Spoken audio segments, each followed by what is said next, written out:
thak te ramdang sa khutla nga so fa ding zong te lo pem lu tru zo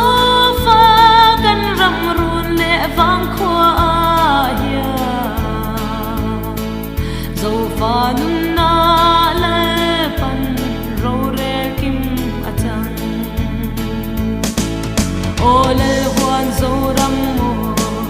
yat na kung pon huan na ya tang zo ta lo lal nun cho in kan le va ko chin sia te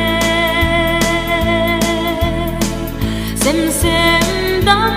dam e beauty na nun kan lang ta e ko ver ma fa kan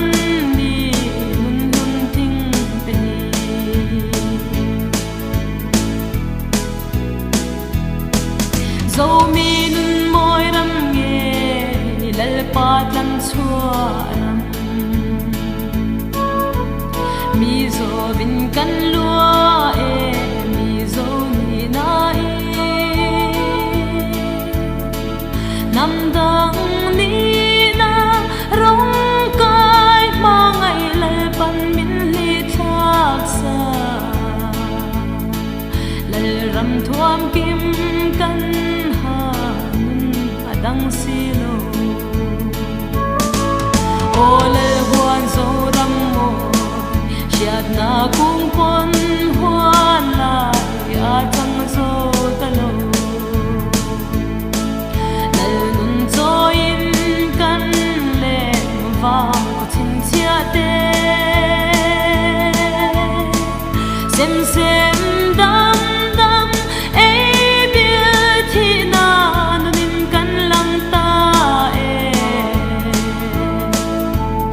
ver ma fa kan ni nun nun thing te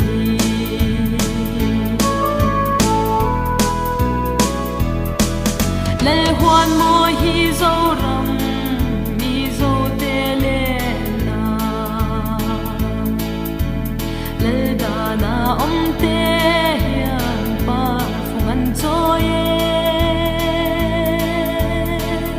le lom na par an vul za e lal kul binga nam dang rulam lu talo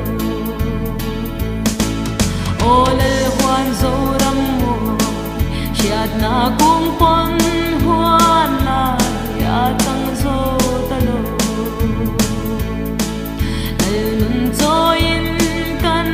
le va ko chin sia te sem sem dam dam e beauty na nun kan lang ta e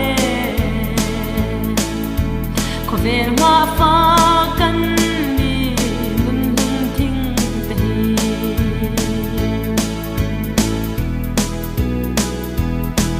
vang le kwa mun na che ni zo kan ni ai asa te ro re na ani nam dang ral to zo fa dai dan na puan kan lip ta e